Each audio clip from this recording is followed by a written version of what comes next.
Collective, el colectivo de historia empresarial, en este grupo de historia iberoamericana. La ponencia de hoy lleva por título Construyendo un club de categoría Unión, una propuesta de abordaje teórico-metodológico para el análisis de clubes sociales y la reconstrucción de las élites en la primera mitad del siglo XX. La presentadora de este trabajo es Priscila Villegas Arce, de la Universidad de Costa Rica, y va a actuar como moderadora la profesora María Fernanda Erazo, de la Universidad Veracruzana. Ellas van a llevar el peso, digamos, de la reunión. En realidad nosotros vamos a estar un poco pendientes del chat, de las intervenciones, de dar entrada y salida a personas que pudieran intervenir. Yo solamente recordarles que la sesión en principio va a estar grabada y luego distribuida por los canales de YouTube y las redes sociales del colectivo. Por lo tanto, si alguien quiere evitarlo, si alguien no quiere aparecer, pues que por favor envíe un correo a la organización, a los miembros de los equipos organizadores para que no aparezcan sus participaciones o no aparezcan sus sesiones. Y por favor, durante la presentación, mejor los micrófonos silenciados para evitar que haya ruidos, para evitar que haya algún tipo de acople, y cuando necesiten algo pueden intervenir a partir del chat y entonces nosotros pues daremos voz y si acaso cuando se les dé la palabra en el turno de preguntas, pues entonces ya sí hablen ustedes sus micros, ¿de acuerdo?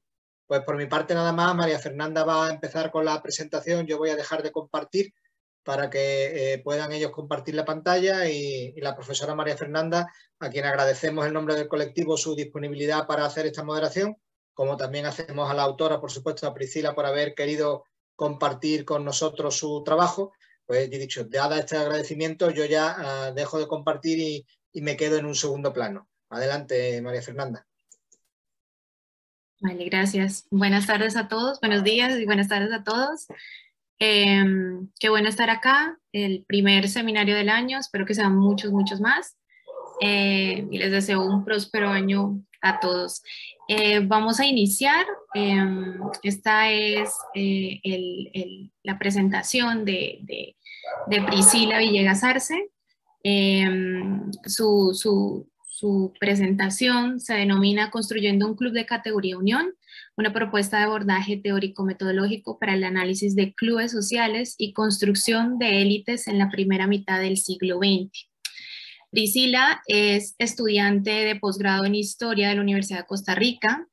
Está realizando una tesis titulada Las élites urbanas de la primera mitad del siglo XX, orígenes sociales, áreas de influencia e identidad. Un estudio de caso a partir del Club Unión en Costa Rica, en una periodicidad de 1923 a 1945.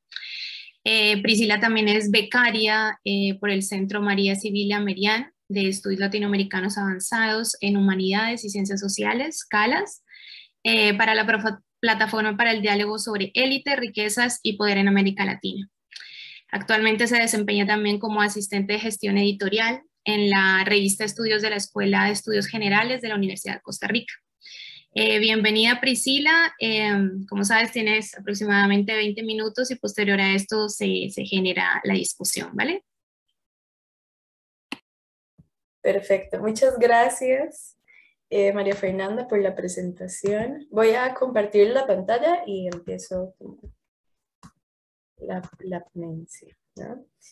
Bueno, buenos días y buenas tardes a todas las personas que están participando hoy y bueno, un especial agradecimiento al colectivo por tomar en consideración mi participación para estos seminarios y bueno, un poco mi objetivo con esta ponencia es presentar, como bien les decían al inicio, ¿no? Una propuesta de enfoque teórico-metodológico que en este caso tome aportes de la historia empresarial y la historia social en conjunto con la teoría o la aplicación de la teoría de redes, ¿no? Para la comprensión de los centros de organización social o los clubes sociales que toman espacio en el contexto de desarrollo urbano a finales del siglo XIX e inicios del siglo XX en América Latina, ¿no? El caso que yo he explorado, como también les dijeron, es en Costa Rica, es con un club en particular, pero voy a ir mostrando esta propuesta de enfoque teórico a fin de pues, generar algún aporte más general sobre cómo poder entender estos centros sociales. Entonces, cuando empiezo o empezar a pensar la investigación sobre centros sociales de este tipo, Me parece tremendamente importante empezar a ubicarnos en un panorama mucho más amplio, ¿no? Con qué dialogan estas instituciones en específico y, bueno, qué retos significa también empezar a identificar con qué tipo de otros contextos o ámbitos dialogan estos centros sociales. Y para empezar, entonces, parto de ubicarnos en un contexto de modernización espacial, ¿no? El desarrollo urbano en los centros de las capitales de los países latinoamericanos, que tendrá un impacto en las transformaciones espaciales, como bien decía, pero también tiene un impacto sobre una diferenciación sobre los intercambios sociales, nuevas formas de ocio, nuevas formas de organización del espacio. Y de esta manera estos centros sociales se insertan en diálogo a estas realidades, ¿no? Son parte de una serie de transformaciones de modernización y que por lo tanto los discursos de modernización impregnarán también la estructura institucional que vamos a ir caracterizando en este espacio. Entonces, así hablamos de que existe una necesidad de empezar a ubicar cuál es la naturaleza de estas instituciones, ¿no? Sabemos que existen muchos tipos de clubes, estarán los clubes recreativos, los clubes de negocios, estos llamados clubes sociales, que pueden tener una fachada, digamos, si se quiere, de más de encuentro de ocio o de encuentro común, pero que son parte o forman parte de un proyecto común, de un grupo que está interesado en tener el espacio y en participar de él, ¿no? Ahí es cuando nos empezamos a hacer preguntas sobre este contexto en específico, cómo impacta el desarrollo urbano, estas transformaciones de modernización, a los grupos de poder que ya veníamos caracterizando en el siglo XIX, ¿no?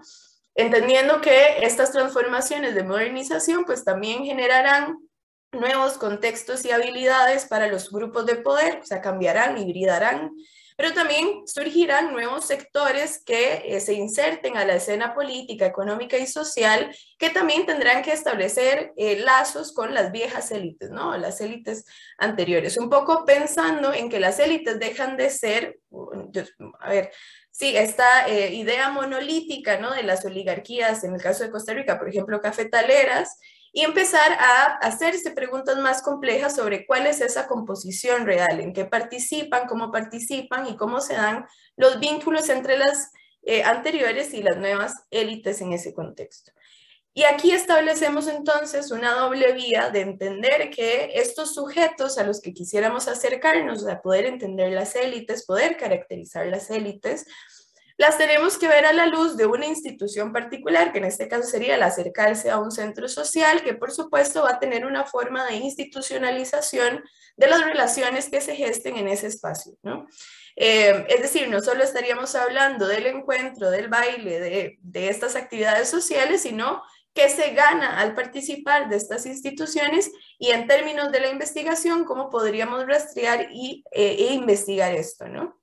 Entonces aquí un poco cuando nos acercamos a las instituciones o a los centros sociales nos hacemos preguntas muy específicas, ya no solo de estos, como decía, del baile, del encuentro, ¿no? Del ocio, sino del proyecto, o sea, del club como un proyecto. ¿Cómo funciona el club? ¿Para qué funciona el club? ¿Y con qué objetivo se forma este tipo de instituciones? Y por el otro lado, si estamos entendiendo las élites que se encuentran insertas en este tipo de instituciones, pues hacernos preguntas de quiénes son estas personas, ¿verdad? Y para qué crean este tipo de instituciones. Y ese para qué es muy interesante porque aquí es donde empezamos a hacernos preguntas muy específicas de entonces qué se gana al participar de estas instituciones y cómo trasciende el impacto de pertenecer a estas instituciones en su contexto. Aquí es donde entonces yo particularmente empiezo a hacerme preguntas de cómo ir más allá del estudio de la sociabilidad cuando uno se acerca a investigar los clubes sociales, ¿no? Entonces parto, o más bien una socióloga estadounidense, Diana Kendall, va a decir que existe una necesidad de comprender cómo las élites utilizan los mundos de los clubes exclusivos como un santuario privado de entretenimiento para dirigir sus negocios y para estimular y optimizar su capital social. Entonces ya no solo estamos hablando del encuentro del ocio y del cambio en la modernidad y cómo cambian los valores sociales, ¿verdad? Los valores burgueses, las nuevas prácticas urbanas, sino que surge de esta conexión que se desprende de la participación en estas instituciones. Entonces ahí un poco lo que se propone desde este acercamiento a las instituciones va a ser empezar a rastrear el carácter trascendente del poder que se gesta entre los participantes de estos centros, ¿no? Y bueno, hablo en masculino porque por supuesto serán en este momento en específico clubes para hombres, pensando en que los negocios únicamente se dirigen a partir de estos sujetos.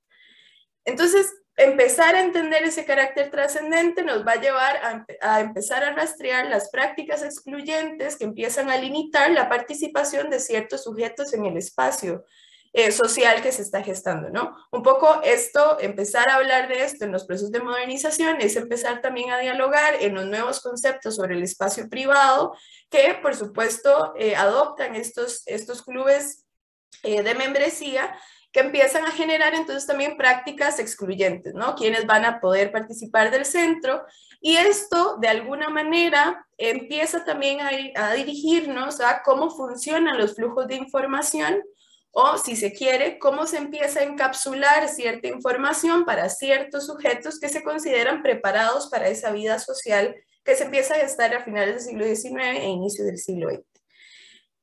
Empezamos a ver entonces que existen entre estos sujetos, ¿verdad? Cuando existe ya un reconocimiento entre los sujetos de una misma clase, existe una cohesión y un consenso sobre quiénes y cómo deben participar en este tipo de centros, ¿no? Ahí empezamos a hablar de que lo que ubican y el discurso que van a tener es empezar a ubicar las potencialidades económicas, políticas y sociales de los sujetos que van a ir ingresando a estas instituciones. Entonces, si partimos de que existe un consenso, de que existe esta cohesión entre los grupos, de que el club entonces lo leemos como un proyecto que intenta dirigir hacia los intereses comunes del sector, también tenemos, o yo me hago otras preguntas, ¿no? ¿Cuál es el impacto de pertenecer? ¿Qué impacto genera pertenecer a estos clubes en términos de redes socioempresariales, ¿no? Partiendo de que estamos entendiendo que los sujetos que participan en estas instituciones son élites activamente económicas, ¿no? Hablaremos de agroindustriales, hablaremos de empresarios, hablaremos de comerciantes y tal, y cómo se empiezan a tejer comunicaciones entre sectores que tienen objetivos comunes y que no pasan por el Estado, si se quiere, ¿no? Cómo empiezan a tejer relaciones entre estos sujetos que parten más de lo personal, de la convivencia, del autorreconocimiento y tal. Pero también hacernos preguntas sobre cómo estas personas ya específicamente empiezan a dirigir esos intereses comunes, ¿no? Cómo generan también esto un impacto ya no solo dentro del club, sino fuera de este, ¿no? Empezar a hacer negocios, empezar a gestar proyectos económicos conjuntos, y eso cómo sería en todo caso rastreable. Ahí es cuando entonces empezamos a conceptualizar a estas élites y un poco también para ubicar qué relación tendría en términos de la investigación el club, o qué rol juega empezar a estudiar los clubes sociales. Las élites entonces las entendemos como agrupaciones con poder social, económico, político y cultural que es construido o es heredado, ¿no? Ya sea porque son primeras generaciones de migrantes, porque son personas que se están insertando a nuevos sectores económicos que se abren en ese proceso de modernización, o porque ya vienen de un abolengo familiar, ¿verdad? En una tradición económica existente en los diferentes países, que genere formas híbridas de conectar con los nuevos sectores emergentes, ¿no? Incluso de renovar sus actividades económicas en estos momentos de tránsito. Esto les va a permitir entonces cohesionar sus esferas de poder a partir de una relación de mutuo reconocimiento, ¿no? Reconocerse todos estos sujetos como iguales también pasa por generar una identidad en las instituciones sociales. Estas relaciones que se generan entre los sujetos que tienen un mutuo reconocimiento permiten la búsqueda de pactos a lo interno que beneficien los intereses del grupo, ¿no? Y en este sentido surgen organizaciones, iniciativas, proyectos que son la muestra material de las relaciones que estos sujetos mantienen en el tiempo, ¿no? En ese sentido, entonces, podemos empezar a pensar en las instituciones sociales o los clubes sociales, no únicamente como este esbozo de nuevas diversiones en este caso privadas, sino pensarlo como un proyecto en sí. ¿Cuáles son las élites que tienen el proyecto de crear el club? ¿Con quiénes dialogan estas élites? ¿Para qué consideran que es importante crear una institución como esta? Y luego empezar a rastrear esa institución, qué características tiene de manera particular, ¿no? Ahí empezamos a generar un puente entre los aportes de la historia social y los aportes de la historia económica, entendiendo que nos interesan dos objetos, ¿verdad?, de este panorama, que es, por un lado, entender la institución como este proyecto que está mediado por sujetos a los cuales les interesa y les beneficia que exista una institución de este tipo, pero también empezar a entender quiénes son los sujetos que interactúan dentro de este espacio. Y un poco la intención también va a ser empezar a caracterizar de manera más compleja cómo funcionan las élites liberales o en este proceso de modernización para poder verlas a la luz de una heterogeneidad o una multiplicidad de actividades y no solamente, como decía antes, ¿verdad?, en un solo bloque monolítico de decir élites liberales en este periodo. Entonces, la historia social nos va a decir, y que son estos aportes, ¿no?, empezar a estudiar las élites desde la base social, que en términos de esta propuesta empezaremos a hablar de orígenes sociales, ¿verdad?, de dónde vienen estas familias, cómo construyen los patrimonios o cómo se acercan a vincularse con estas otras élites. Nos va a decir también que la familia es la unidad de análisis imperante para la comprensión de las élites durante el periodo liberal, pero aquí diríamos que la familia más bien funciona como un atributo más dentro de las relaciones que se tejen dentro de un centro social, partiendo de que lo que más nos interesa es quiénes pertenecen, cómo lo fundan, ¿verdad?, cómo reclutan. Hablamos de que los espacios de asociación son determinantes para establecerse y pensarse, y ahí nos dirigimos a investigar mucho más sobre los discursos formativos de la institución, ¿verdad? Cómo justifican que sea importante una institución de este tipo en este contexto, pero también cuál es el discurso con el que intentan acercarse a su público meta, ¿verdad? Cuáles son estas actividades que ofrecen, cómo se proyectan al público, cómo crean una legitimación de la separación entre personas o una legitimación de estos mismos prácticas excluyentes, ¿no? Y también, bueno, iríamos entonces a decir que para poder comprender la composición de esta clase o de la élite, pues necesitaremos ayuda de la construcción de una biografía colectiva, ¿no? Empezar a rastrear las carreras vitales de los sujetos que participan a fin de poder tener mayor información para caracterizar al grupo, ¿no? A qué sectores pertenecen, cómo se vinculan, de qué familias vienen, etcétera, etcétera. Paralelo a esto, entonces, empezamos a pensar los clubes sociales en términos empresariales también. En el momento en el que decimos que el club es parte de un proyecto e identificamos que las élites que participan del proyecto tienen intereses económicos muy precisos, pues entonces empezamos a ver estas instituciones como qué es lo que hay detrás, ¿no?, de esos espacios de socialización, que es entonces empezar a ubicar el proyecto económico que existe detrás de los clubes. En este sentido, empezaremos a hablar de que la persecución de objetivos económicos va siempre acompañada de objetivos no económicos, ¿no? En este sentido, la sociabilidad del estatus y el poder acompaña o son la parte visible de objetivos que intentan llegar a esta finalidad de concretar negocios entre el grupo.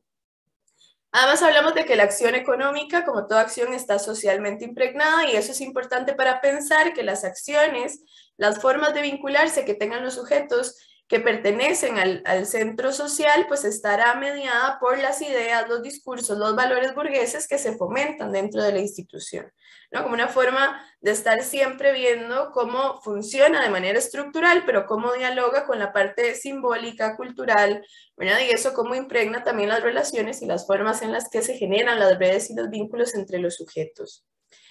Y además empezar a entender que justamente las instituciones económicas son socialmente construidas, y entonces entendemos que el proyecto de gestar un club social no surge sobre la nada, sino que deben haber una serie de intereses que son los que queremos rastrear de por qué existe la necesidad de crear un club con las características que cada club tenga en ese momento específico por las personas que lo impulsan, ¿no? Eso nos permite empezar a tener respuestas sobre esos objetivos que las personas tienen al gestar este tipo de proyectos.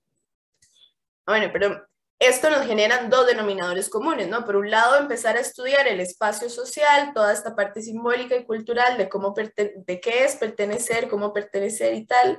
Y por el otro lado, el análisis de redes sociales, que nos permite basarnos más en la parte estructural para identificar qué tipo de vínculos, cómo se vinculan, cómo funcionan los flujos de información, de comunicación, ¿no? De reclutamiento entre los sujetos que participan. Entonces tenemos esta parte más estructural, más de síntesis de la información, y por el otro lado, toda esta otra información que nos permite nutrir estos valores simbólicos culturales que le dan forma a la pertenencia en su contexto.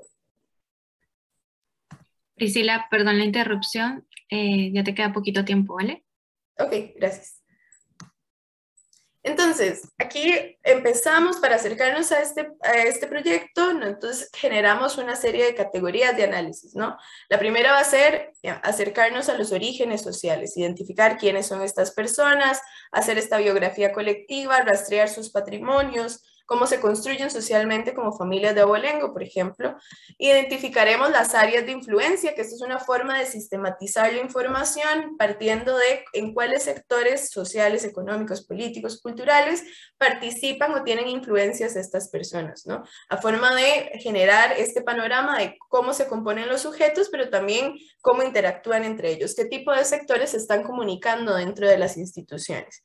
Y por último, que es prácticamente todo esto a partir del análisis de redes, pues identificar las estructuras de poder, ¿no? Cómo está conformada la red de los sujetos que participan en estos años, cómo funciona la influencia de los socios fundadores sobre los socios reclutados, estos flujos y vínculos que se generan dentro de la institución, pues los iremos entendiendo desde ese lugar.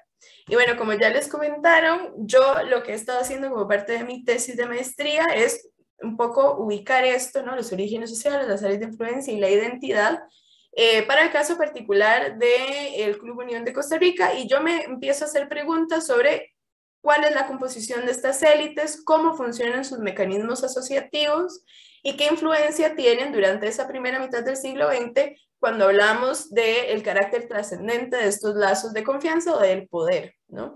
¿Qué influencia tiene esto en su contexto? Entonces, acercarse al club, esto es un poco poner a dialogarlo con la aplicación en el caso, ¿no? Nos acercamos, por ejemplo, a poder identificar cómo funciona la institución a partir de la constitución de la misma.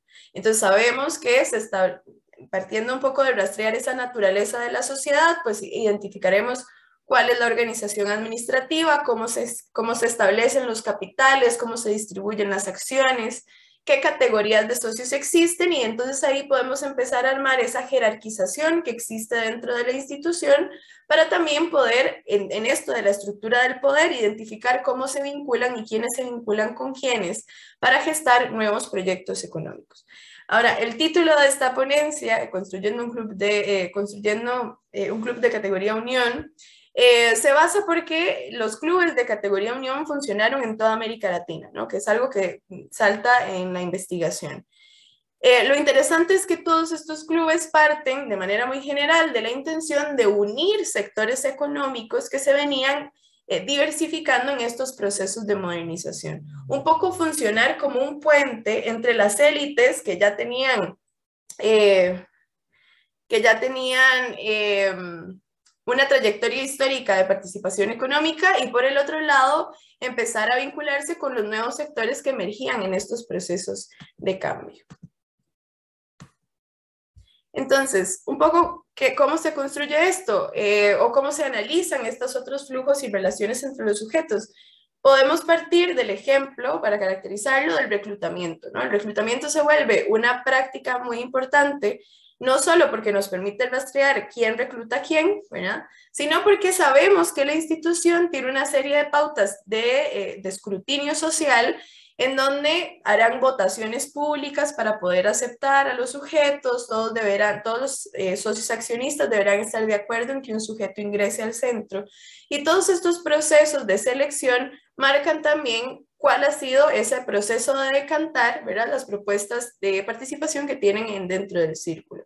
Entonces, vamos a empezar a hacer una red sobre el reclutamiento para saber quién recluta a quién y luego ir caracterizando sobre esa realidad las formas en las que se vinculan estos sectores. Entonces voy a ir un poquito rápido en esto. Para partir del análisis de redes, entonces lo que tenemos es tres medidas generales para irnos acercando a esa composición de la estructura. Por un lado, acercarnos a la centralidad de grado, ¿verdad?, que es básicamente decir cuántos contactos tiene una persona dentro de la red. Está la medida del vector propio, que sería una medida más elaborada que la centralidad de grado, que no es solo con cuántas personas me vinculo, sino qué tan bien posicionadas en la red están las personas con las que me vinculo. Y eso lo que me dice es qué tan rápido puedo acceder yo a la información, acceder yo a favores, acceder yo a otros espacios, a otras comunicaciones entre los sujetos que participan. Y por último, la centralidad de mediación, que es en qué medida una persona une diferentes sectores de la red. Y que por lo tanto tiene una centralidad distinta porque participa de un grupo que puede estar muy cohesionado y puede unir a esa red cohesionada nuevos sectores sociales. Eso se ve más o menos de esta manera, ¿no? Si nosotros hacemos una representación gráfica del reclutamiento en los socios del Club Unión de Costa Rica entre 1923 y 1925, que es como el periodo formativo de la institución, nos encontraríamos algo como esto, ¿no? Que es donde tenemos en el centro los 9 socios fundadores que le dan forma a la institución. Estos socios fundadores, que lo pueden seguir por los colores, ¿no? ¿A dónde reclutan? Que la intención es ver, bueno, estos sujetos tienen una área de influencia predominante. Por ejemplo, pongamos el caso de Smith, ¿verdad? Smith tiene una área de influencia predominante como empresario y recluta en distintos sectores de la red independientemente de eso, ¿no? O concentrado con una concentración en este mismo sector, o sea, se vincula con las personas que tiene más cerca. Una forma de empezar a analizar esto es justamente dónde reclutan las personas, qué tan rápido reclutan las personas, y un poco lo que nos permite esto ver es cómo lo que se está generando es una conexión entre distintos sectores económicos en ese tránsito de la modernidad donde se están estableciendo nuevos sujetos económicamente activos, ¿no? Entonces, para ir cerrando, yo hablo un poco de cómo empezar a aplicar esta propuesta. Tiene una implicación transnacional cuando hablamos de que los clubes sociales en general existen en todo el mundo, pero los clubes de categoría unión, fueron una institución que se da en América Latina muy temprano en el siglo XIX. Entonces, ¿qué pasaría si tuviéramos la información de todos estos clubes, teniendo en cuenta que estos clubes se basan en una reciprocidad de instituciones, ¿no? Nos entraríamos entonces a pensar en que estos centros, lo que nosotros podemos ver son las actividades no económicas, el baile, el encuentro, la cena y tal, pero tienen objetivos económicos, que es esta vinculación entre los sujetos. Tiene un peso simbólico los dirigentes administrativos del club, pensando en que tiene una estructura jerarquizada, que es un proyecto que tiene objetivos sociales muy específicos. Y además podemos empezar a identificar esos patrones de vinculación, los ritos sociales, la identidad, ¿verdad?, que se genera entre las élites, y cómo eso ayuda a potenciar estas conexiones que tienen impactos económicos y sociales en América Latina. Y bueno, ya para cerrar con esto, ¿no? Para una forma de propuesta de cómo leer estos centros sociales, pensándolos como instituciones que se rigen por la Ley de Sociedades Mercantiles, es, bueno, en primer lugar, hablar del carácter empresarial y los objetivos económicos del grupo. Ir más allá, como decía, de la sociabilidad y empezar a preguntarnos cuáles son las ideas que atraviesan estos sujetos. Hablar de la función social del espacio y el poder simbólico que eso imprime también sobre las relaciones que se van a gestar entre los sujetos, y hablar, por supuesto, y caracterizar con mayor profundidad la comunidad que la compone para poder entender cómo estos vínculos funcionan entre los objetivos que estas personas se plantean. Bueno, aquí llegaría mi intervención. Muchas gracias. Vale, Priscila, muchas gracias. Muy interesante tu trabajo. Se nota que, bueno, lo vienes trabajando hace tiempo. Es interesante porque lo que estás planteando es una parte, digamos, una conexión, la historia empresarial con la historia social, ¿cierto? Y a partir de ahí, de hecho, lo que nos trae acá este colectivo es precisamente identificar ese comportamiento empresarial que se está gestando, ¿no? En Costa Rica. Y esto se puede replicar, como tú dijiste también, a otras partes, ¿no? A otras partes de Latinoamérica y en conexión con todo lo que venías hablando y te felicito por tu trabajo. Ahora abrimos la ronda de preguntas. Alguien ya tenía levantada la mano, también pueden escribirlas por el chat si no se animan a hablar. Tenía levantada la mano Bernardo. Sí, gracias María Fernanda y gracias Priscila por la presentación. Una sugerencia más que una pregunta para tu marco teórico son las contribuciones por una parte de Charles Harvey y Mary McAleenan, que precisamente documentan espacios alternativos para hacer negocios y hacen un link con filantropía, pero más importante con gobernanza. Entonces, el libro que tiene, o sea, ellos se han caminado hacia la filantropía, que es su trabajo más reciente, pero el primer libro que sacaron es sobre gobierno corporativo. Y precisamente, a lo mejor Carlos o Beatriz se acuerdan bien, pero es Reino Unido, Francia, y no me acuerdo cuál es si hay un tercer país o no, pero precisamente cómo se mueve y cómo salen, ellos toman la parte, o sea, están viendo si quieres lo posterior o lo que tú estás viendo, pero te ayudan a dimensionar, porque ellos dicen, bueno, cuando se acaban estos clubes, ¿dónde aparecen los espacios de negocio? Entonces ellos documentan sobre todo como una gran importancia los espacios alrededor de los deportes, la pesca, o sea, deportes además donde tú puedes estar en contacto durante mucho tiempo. La pesca de salmón, por ejemplo, los palcos en los estadios de fútbol, y eso nos lleva a la segunda recomendación, que es el trabajo de Hugo Cerón Anaya.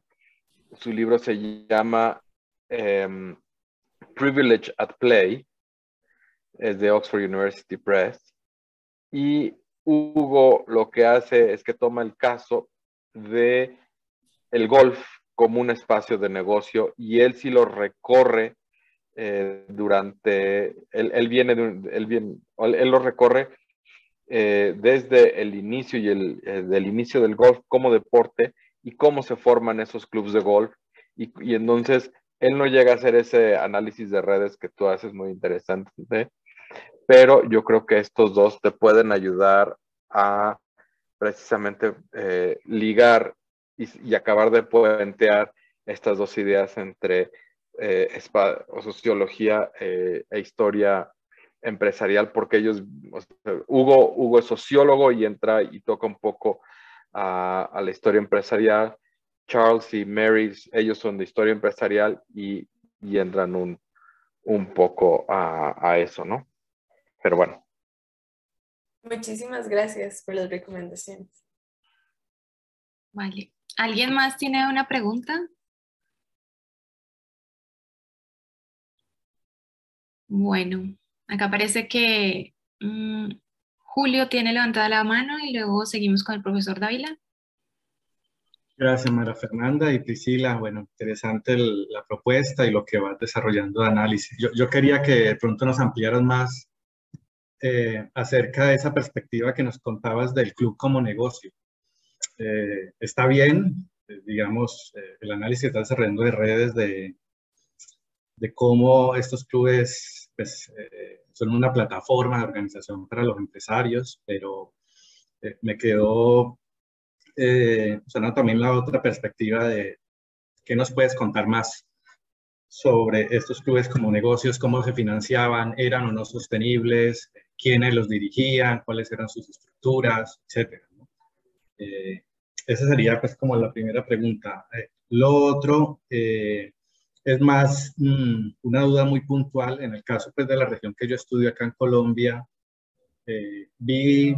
pasaste rápidamente por la gráfica, pero parece ser que este club agrupaba empresarios de diferentes sectores, ¿no? Vi comercio, pero en el caso de la región que yo estudio, uno comienza a ver una diferenciación. Se crean 2, 3 clubes, inclusive en esta primera mitad del siglo XX, y los empresarios comienzan a crear sus propios clubes de acuerdo a la pertenencia más o menos sectorial, ¿no? Entonces, para ponerte un ejemplo, los agroindustriales crearon un club para diferenciarse de otro club que era el club, digamos, más tradicional de los comerciantes que venían del siglo XIX, ¿no? Entonces, allí había una dinámica bien interesante y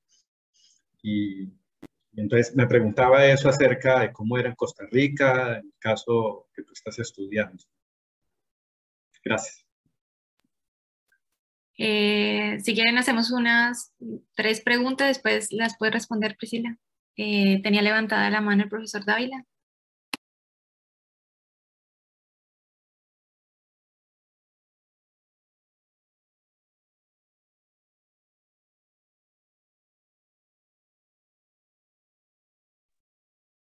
El micrófono, Profesor, tiene Carlos. el micrófono apagado.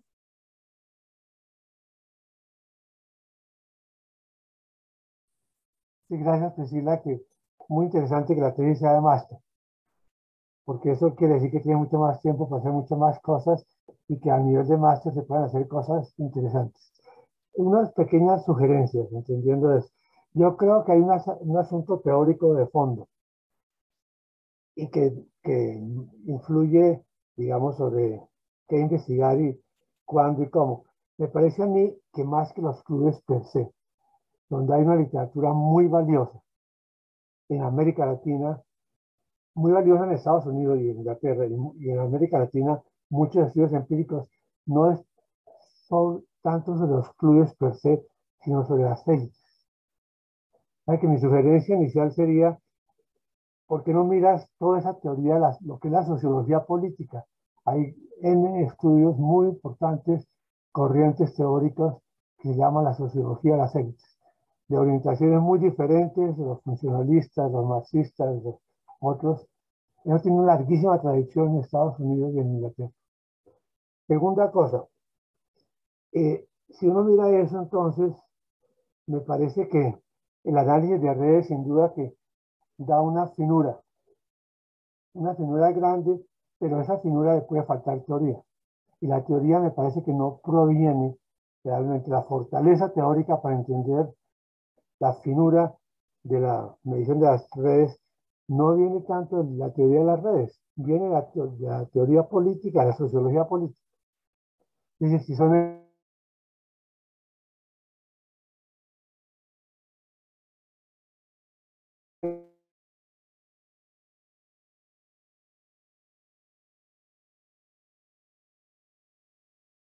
elitistas, hay muchos mecanismos de cohesión, uno de ellos son los clubes sociales, pero otros, por ejemplo, son las escuelas de administración, ¿no es cierto?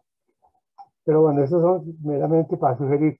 Y yo sí creo, tercero, que si hay literatura que en este momento en que estás, pueden mirar, literatura fuera de la que menciono, gringa y británica, hay muchos estudios de élites de América Latina, desde hace mucho tiempo, desde hace 40, 50 años, hay toda una corriente muy interesantes que tú puedes mirar en Argentina, Brasil, Colombia, México. ¿No es cierto? Mirar rápidamente eso, porque eso te da muchas luces sobre varias cosas. Me parece a mí que los clubes sociales conceptualmente, al menos en el caso colombiano, hay estudios de élites que muestran que los clubes sociales son un mecanismo muy interesante de exclusión, ¿no? De cohesión, obviamente, pero eso también uno puede mirarlo por otro lado.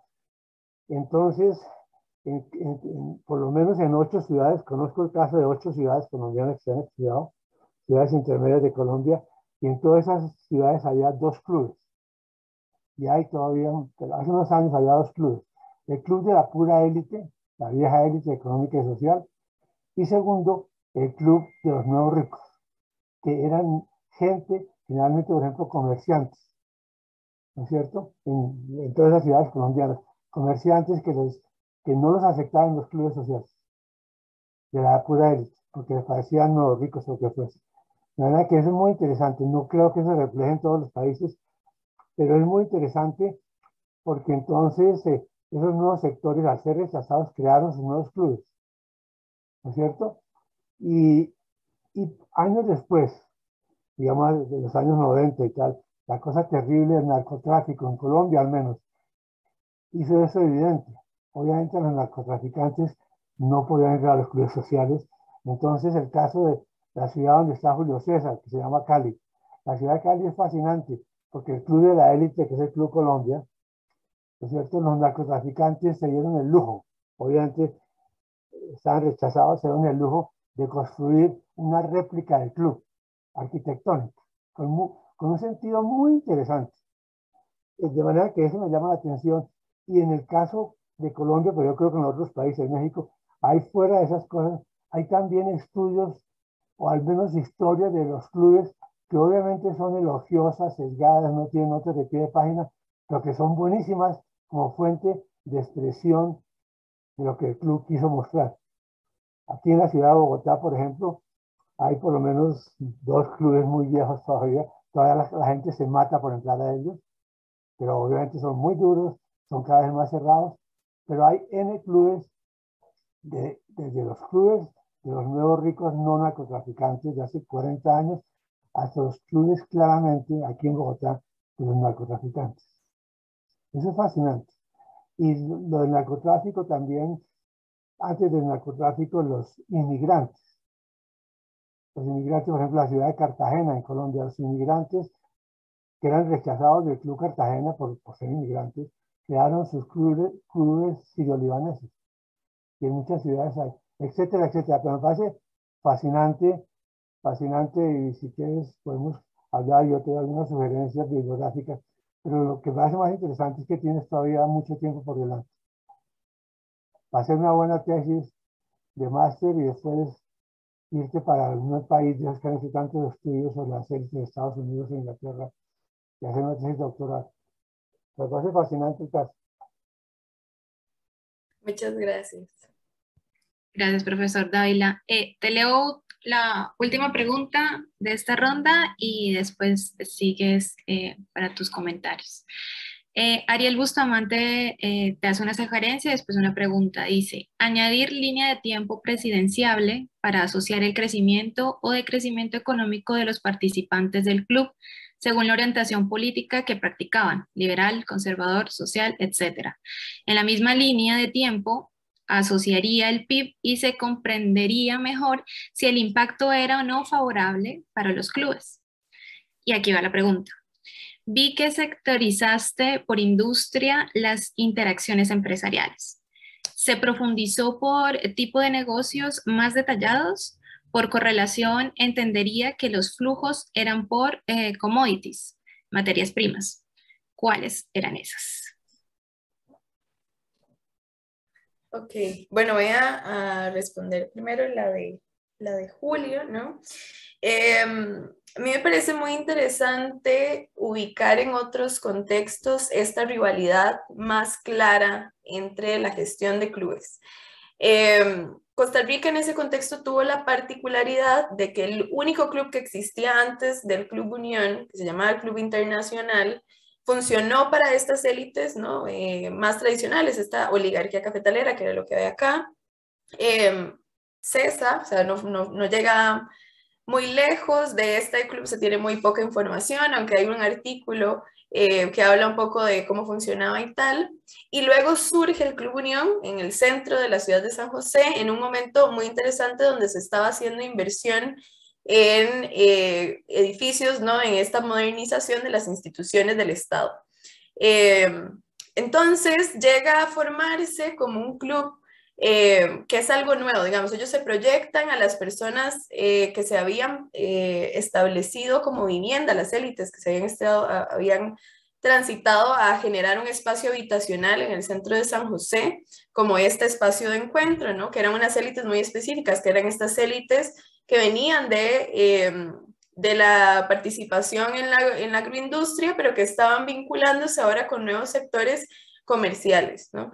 Creo que se sabe, Costa Rica desde ese momento hasta hoy importa absolutamente todo, ¿no? No produce básicamente nada que no sea del agro, y eso empieza a generar este surgimiento de nuevas élites vinculadas directamente a la actividad comercial, ¿no? A establecer nuevos sectores comerciales dentro del país, pero también las líneas comerciales a nivel internacional. Y de alguna forma, pues todos empiezan a tener el interés de unirse, principalmente estas élites anteriores que estaban quedando un poco fuera de esta nueva dinámica económica. Sí habían otros clubes, principalmente aquellos que funcionaran alrededor de grupos migratorios, ¿no? El club alemán, por ejemplo, va a ser un club muy importante, incluso para el Club Unión. O sea, el presidente administrativo del Club Unión es el presidente administrativo del Club Alemán por muchísimo tiempo, y existe ese vínculo entre estos otros sectores, pero igual falta mucho por conocer de los clubes que existieron acá. Como les decía, casi no sabemos cómo funcionaban ni cuáles eran, pero más o menos va por ahí, ¿no? Existía esta relación. Lo otro sobre entenderlos como una empresa me lleva justamente a esto que mencionaba sobre, por ejemplo, el financiamiento, ¿no? Este club nace con la intención de que cada una de las acciones tiene un valor X, ¿verdad? 100 colones, para hacer un total de 1000 colones en ese momento, que fuera el pie para empezar a gestionar la construcción del edificio, ¿no? El club nace, o la sociedad nace, antes de tener un espacio físico concreto. Y eso también es interesante porque encontramos en las actas de las juntas directivas las discusiones de dónde hacerlo, cómo hacerlo, con qué tipo de materiales, cómo adornarlo, ¿no? Pero en esta intención muy ostentosa de hacerlo lo más moderno y elegante posible, se quedan sin financiamiento, y ahí es donde empiezan cosas interesantes con el club, porque empiezan a establecer relaciones financieras con Minor Keith, que era este dueño de todas las bananeras en Centroamérica, ¿no? Importantísimo, porque entonces esta persona pasa a ser accionista honorario del club, y sus vínculos son directamente con los encargados administrativos. Y ahí es donde empezamos a ver relaciones muy interesantes entre los sujetos que participan de la institución. Eso por ese lado. Voy a volver a leer la pregunta de Ariel. Sí profundicé en los tipos de negocios y aún estoy trabajando en poder hacer como un acercamiento más detallado sobre cada uno de los sectores que yo les mostré un poco en el gráfico, ¿no? Estas son como las agrupaciones absolutas. La manera en la que yo he recreado esto es siguiendo las carreras vitales de todas las personas que se vinculan al club de 1923 a 1943. Cada una de estos hallazgos, no sé, la creación de una sociedad en conjunto con otro participante del club, o el establecimiento de nuevos patrimonios, etcétera, etcétera, todo esto va siendo categorizado, y luego para generar estas redes se hace esta generalidad, ¿no? De simplemente ubicar dónde existe la relación. Entonces aún toda esa información la tengo, pero aún estoy trabajando en poder caracterizar con un mejor detenimiento ese sector agroindustrial que realmente es, ¿verdad? O sea, cómo está funcionando este sector agroindustrial en este momento. Cuando hablamos de este sector empresarial, poder entender qué tipo de empresas se estaban gestando en Costa Rica en ese momento, y aún estoy en eso, pero sí tengo la intención de profundizar a ese nivel a fin de poder caracterizar, como decía, mucho mejor quiénes son estas élites y cómo participan, ¿no? Y lo último dice, por correlación entendería que los flujos eran por commodities. Bueno, el tema de las materias primas en Costa Rica particularmente es esto, ¿no? La producción cafetalera era el centro de la economía del país. Están las instituciones bananeras que no necesariamente generan réditos al Estado en la primera mitad del siglo XX, pero que existe como una institución que genera ramificaciones económicas en los sectores a nivel interno y entre estas élites, ¿no? Este es principalmente el nicho que se empieza a estimular para la generación o para el establecimiento de estas élites, y lo otro que decía que es el tema de las importaciones, ¿no? Se vuelve muy llamativo que el país no produzca nada y por lo tanto llegan primeras generaciones de migrantes, alemanes principalmente, a establecer estos vínculos comerciales, principalmente entre Alemania y Costa Rica para el tema de las importaciones, y el establecimiento de negocios locales, que es lo que empieza a dinamizar la economía a lo interno del país. No sé si quedan como más dudas sobre eso. Vale, gracias Priscila. Por acá también tenía levantada la mano la profesora Beatriz. Vamos a hacer una segunda ronda de preguntas.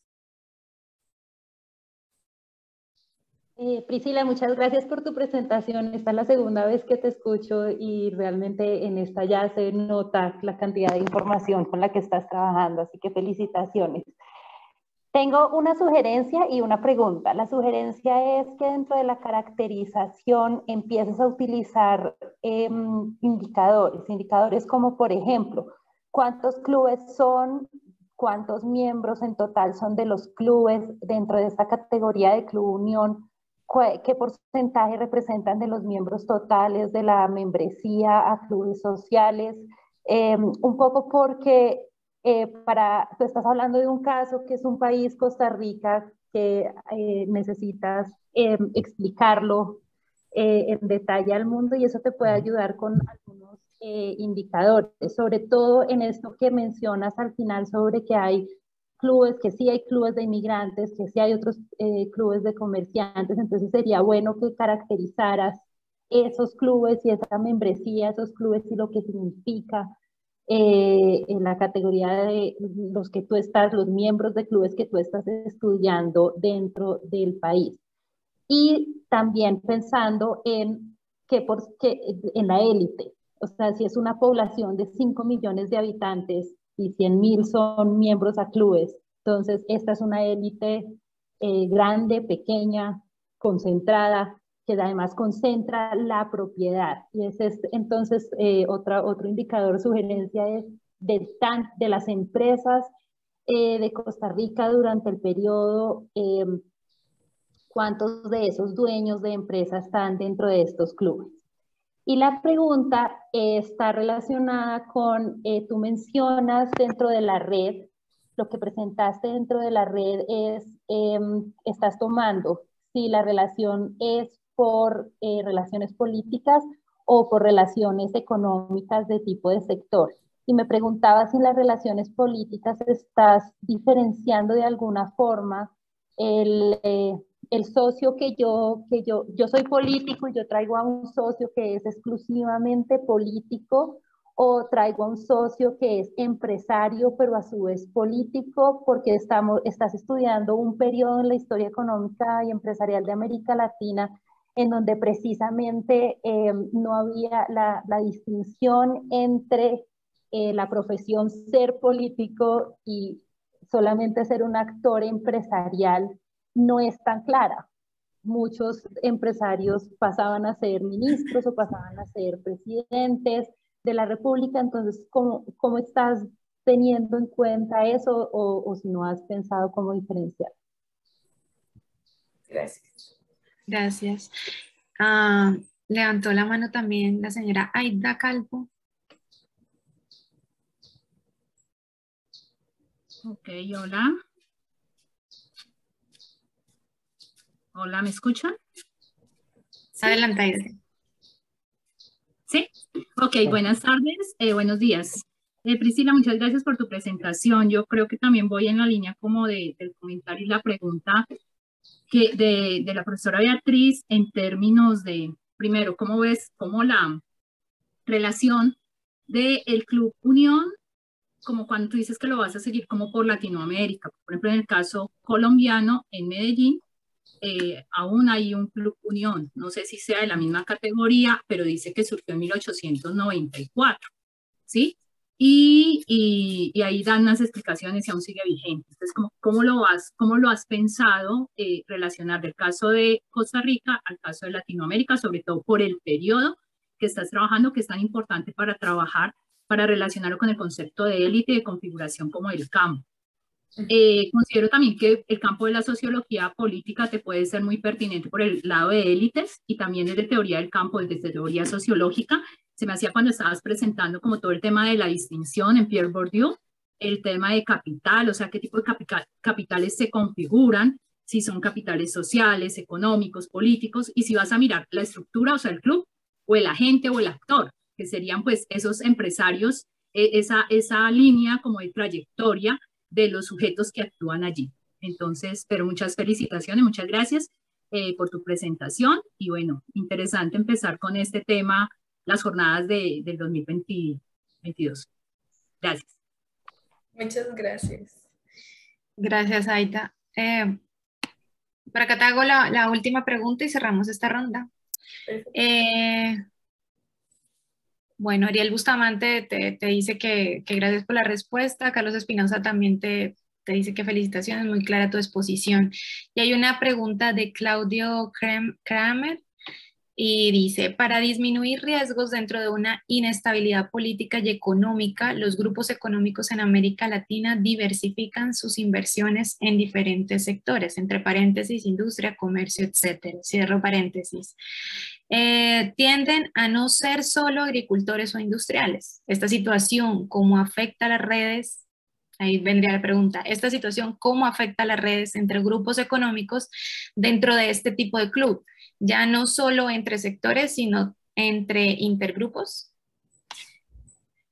Sí, bueno, muchas gracias por las preguntas. Yo creo que esta última pregunta la uno mucho con lo que me mencionaba Beatriz, ¿verdad? Sobre cómo existe en este momento un traslape entre las actividades que estas personas están ejecutando en términos económicos, sociales y políticos.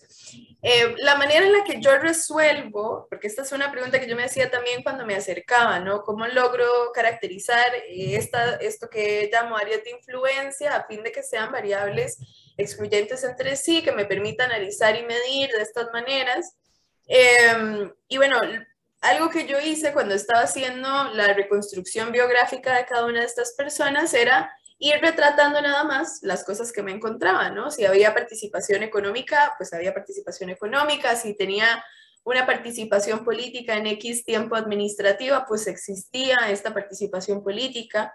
Y de esa manera, todas las personas, las matrices que yo tengo, ¿no? de la configuración, ¿no? de la sistematización de esta información, todas las personas pueden tener más de una área de influencia, ¿no? Encontrarse tanto vinculado a lo económico como vinculado a lo político.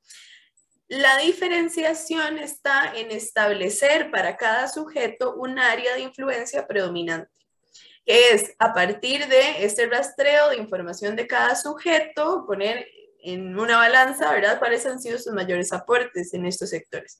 Porque puede pasar que efectivamente un sujeto que es agroindustrial participe en dos administraciones del gobierno continuas, ¿no? Pero sabemos que existe, parte del aporte de redes sería decir, esta persona tiene un vínculo con el sector político, pero no necesariamente funciona o tiene un nivel de influencia alto dentro del sector político. Y ahí es cuando vamos identificando cuál es el sector de influencia predominante de cada uno de los sectores, de cada uno de los sujetos, quiero decir. A partir del área de influencia predominante es donde se tejen las redes, por ejemplo, las que les presenté, son a partir de la organización de los sectores predominantes.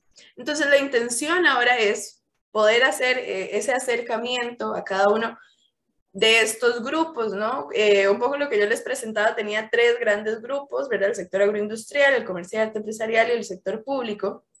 Cada uno de esos grupos en el análisis de redes los llamaríamos bloques, ¿verdad? O clics, que son estos sujetos que se unen a partir de un solo grupo, de una sola característica, que en ese caso sería el área de influencia, y luego podemos hacer un acercamiento a cada uno de esos cliques, ¿no? Empezar entonces a caracterizar si el sector agroindustrial es el sector más abundante, poder identificar ese sector agroindustrial exactamente cómo se compone, que podemos entonces empezar a agarrar cada uno de los sujetos y ahora tomar en cuenta no solo su área de influencia predominante, sino todas las áreas de influencia a las que se vincula y cómo esas vinculaciones tienen un impacto o un influjo sobre las personas con las que se rodean en ese mismo subgrupo de la red más grande, ¿no? Eso porque justamente, como decía, existen estos traslapes entre las actividades. Incluso, por ejemplo, la caracterización de hablar de empresarios para el caso de Costa Rica a inicios del siglo XX es bastante compleja también. Porque tenemos agroindustriales y tenemos sujetos que, como bien señala Claudio, tienen una diversificación de inversiones, ¿no? Pero hay una naciente formación de industria, entonces hay que ir desagregando estas informaciones. Parte del aporte, pienso yo, de esta investigación ha sido generar una categorización para todas estas actividades. Porque en el caso de Costa Rica, como sé que pasa en América Latina, cuando hablamos de inicios del siglo XX, generalmente se hace la generalidad de hablar de las élites liberales, ¿no? Y entenderlas en ese proceso de modernidad, pero sin entender realmente cómo es que se componen o cómo participan. Eso ha sido uno de los retos definitivamente y es algo que sigue estando en discusión para poder cerrarlo y delimitarlo de la manera que resulte más conveniente para la investigación. Sobre los estudios de América Latina, bueno, realmente yo no estoy haciendo eso ahorita, desearía poder hacerlo. Ha sido más una propuesta, ¿verdad? Porque inicialmente yo no tenía conocimiento de que existían otros clubes unión o clubes de la unión, ¿verdad? Que existieran en América Latina y me di cuenta de eso pues haciendo parte del planteamiento de la investigación ya hace algunos años. Cuando me doy cuenta de esto y hago un rastreo muy general, por lo que Internet podía facilitarme en ese momento, sí me doy cuenta de que esta categoría ya de por sí tiene unos ideales, unos objetivos y un discurso que forma la institución en todos los casos latinoamericanos, que es este tema de la unión. La diferencia entre cada caso latinoamericano tendrá que ver con la forma en la que las élites se componían previo a la existencia de los clubes, ¿no? Yo he hecho un ejercicio que aún no está publicado, pero que está en ese proceso de hacer un estudio comparado entre el caso de Costa Rica, el Club Unión de Costa Rica y el Club de la Unión de Chile, por tema de acceso a fuentes en este tema de la virtualidad, ¿no? El Club de la Unión de Chile publica, y eso está en la Biblioteca Digital de Chile, publica un álbum social donde hacen un recuento de cómo ha sido la historia del Club Unión, que se funda en 1864, y ellos lo publican en 1925, en el mismo momento en el que se está fundando el Club Unión de Costa Rica. Y generan unas revistas culturales donde se dedican a decir quiénes son los socios, cuál es la importancia de estos centros y tal. Entonces aún estoy más intentando aterrizar el tema de la categoría de unión y por supuesto luego me encantaría poder hacer todo este tema de redes, principalmente pensando en los flujos de los sujetos en América Latina en general. Pero está como, es una propuesta abierta también. Gracias, Priscila. Vamos a darle la palabra al profesor Dávila que levanta la mano también. Yo creo que lo del nombre no es muy importante, Priscila. Por lo siguiente, Club Unión no es un nombre patentado, que seguramente te significa unas cosas, pero te doy un contraejemplo muy interesante. En la ciudad de Bucaramanga, en Colombia, el club de la élite se llamaba el Club del Comercio. Y justamente los empresarios excluidos del Club de Comercio, nuevos ricos, quedaron el Club de la Unión. Le pusieron el nombre Club Unión. O sea que yo diría que eso hay que mirarlo con pinzas, porque no tiene nada que ver uno con otro. Y en Colombia los clubes de la élite se llaman, el Club de Cartagena se llama Club Cartagena, no Club de la Unión. El Club Manizales se llama Club Manizales. Y el de Bogotá se llama Jockey Club, queriendo ser ingleses y toda cosa. Gracias. ¿Alguien más tiene una pregunta para Priscila? Bueno, voy a hacerte yo una pregunta, Priscila. Bueno, serían dos. Una más en cuanto a lo metodológico, que me surge la pregunta de, bueno, generalmente es preguntarte sobre el tipo de fuentes que utilizas y a partir de ese tipo de fuentes, ¿cómo haces para la sistematización y a partir de qué, bueno, me llama la atención la cuestión de las redes y la gráfica que tú muestras, qué tipo de programa utilizas? Y por otro lado, no sé si tú en el análisis que has presentado hasta ahora, que vienes haciendo hasta ahora, has podido identificar cómo esa red, que supongo su nicho es San José, se puede expandir hacia el interior del país.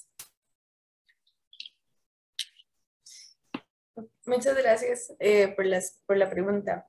Bueno, en términos de fuentes han sido bastante variadas, justamente por esta intención de poder rastrear simbólica y culturalmente qué significa el club como un centro, ¿no? También empezar a rastrearla como esta institución económica, como este proyecto en sí, cómo funciona la división administrativa y tal. Para eso, bueno, tuve además la oportunidad de poder consultar las actas de las juntas directivas desde el momento en el que nace la Constitución o se emite la Constitución de la sociedad hasta 1943, que es donde yo llego, pero las actas existen hasta la actualidad, ¿no? Esa fuente fue, a ver, son fuentes que son muy ricas en mucha información, porque revisar las actas me permitía conocer qué tipo de discusiones tenían estos miembros sobre los objetivos, sobre dónde querían que fuera el club, qué tipo de personas querían que ingresara y tal, pero también me dice, bueno, quién ingresa a quién, ¿no? O incluso quién es rechazado del centro al presentarse como un postulante para ingresar.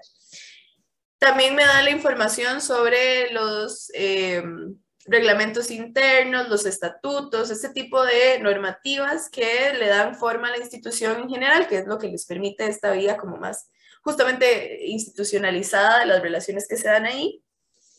También he consultado estas revistas culturales, que son la manera en la que se presenta el club a Costa Rica un poco, ¿no? Que como decía, presenta a los socios, a cada uno de los socios, empieza a hacer una presentación de por qué son importantes los clubes sociales, este tipo de cosas más culturales y todo el factor discursivo que a mí me interesa muchísimo en el tema de la generación de una identidad de la élite que pertenece al Club Unión, ¿no? Y sí, como bien señalabas, esto pasa en San José, ¿verdad? Las élites empiezan a concentrarse en San José a pesar de que tengan inversiones en otros lugares y se quedan en San José. Son socios josefinos, digamos. Posterior a esto surgen otro tipo de clubes más pequeños en otras provincias que no llegan a tener, digamos, como el nivel de competitividad contra el Club Unión, y este es el que queda como una institución que sigue existiendo el día de hoy y que sigue teniendo el reconocimiento que tiene, ¿no?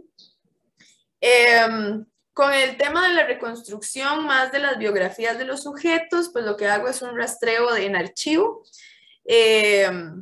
con la facilidad, no sé si es tan generalizada en todos los países, pero con la facilidad de que acá se puede buscar por persona, ¿no?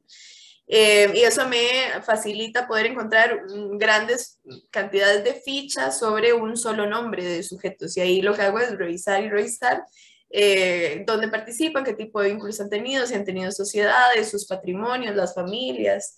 Me han servido mucho los testamentos, por supuesto, que es donde ya sintetizan los hijos, la distribución y tal. Y todo eso se va sistematizando, pues se va recopilando en básicamente en un Excel, y luego esto se pasa a las matrices que son leídas en el software que yo utilizo, que es Ucinet. Estas matrices empiezan a sintetizar, como les decía, las relaciones en términos más concretos. Entonces tendríamos matrices de doble modalidad, que sería, por ejemplo, los socios en un eje, la lista de socios, y en el otro eje tener las áreas de influencia a las que podían pertenecer. Si existe una conexión entre el sujeto y el área de influencia, pues irá nada más poniéndose un 1, que estos son los unos que lee el software, ¿no? Y luego que se genera esa red, como también señalaban en uno de los comentarios, pues la red en sí es esta manera de síntesis gráfica, ¿no? De este montón de información, porque son muchos socios. Pero la interpretación de esos lazos viene de esa ubicación de contexto y de ya el reconocimiento de toda la información que está detrás de las matrices, ¿no? No sé si se me escapa algo. Ahí me respondiste. Muchas gracias, Priscila. Con mucho gusto. Bueno, no hay más preguntas. Yo creo que vamos cerrando. No nos queda más que felicitarte, Priscila. Y como decía el profesor Dávila, tienes un montón de información para generar, digamos, una tesis doctoral, ¿no? Que en futuro, pues, nos gustaría poder escucharte. No hay más preguntas. Vamos a cerrar acá. No nos queda más que agradecerte y agradecer a los asistentes. Y acá, como vemos en la presentación, tenemos próximamente, tenemos un próximo evento. No sé si alguien lo quiere anunciar, lo anuncio yo. Bueno, si quieres, gracias María Fernanda, si quieres yo en nombre del colectivo y de los organizadores, bueno, insisto en el agradecimiento a todos los que habéis participado, particularmente a Priscila y a ti María Fernanda por la moderación y a Priscila por su interesante presentación y a todos los que hemos asistido. Creo que hemos aprendido todos muchas cosas, que ha sido útil también para la mejora del trabajo en proceso de Priscila y para todos los que hemos aprendido. Creo que ha sido uno de los debates muy interesantes, con mucha participación y creo que eso es bueno para todo el colectivo. Así que en nombre del equipo organizador de estos seminarios, pues agradecer vuestra participación e invitaros al último de este semestre, que es el que estará previsto para el próximo día 9 de febrero, que es un trabajo de Florencia Constantini, que estará moderado por Víctor Flores y que su título es Comercio y Empresarios, la construcción de una plaza comercial durante la gran expansión agraria en el caso de Bahía Blanca, en el periodo 1884-1914. El horario es el mismo que el que hemos tenido en el día de hoy. Para los que estamos aquí, pues los que vamos más tarde, los de España a las 5, Gran Bretaña a las 4, a partir de ahí pues van ustedes desplazando hacia atrás, como tienen aquí en la presentación, el horario previsto. Aquí creo que esto está mal, es el 9 de febrero el seminario, disculpen que se nos ha colado aquí la errata, pero los demás datos sí que son correctos y por mi parte insisto en agradecer la asistencia e invitarle a unirse, como igual que han hecho esta vez, a través de Eventbrite, de compartir para si conocen a alguien que puede estar interesado en el tema, pues invitarle a que participe en ese próximo seminario. Sí, creo que no hay nada más porque lo que hay en el chat son ya mensajes de despedida y de gracias, pues podemos ir cerrando la sesión. Muchas gracias a todos. Muchas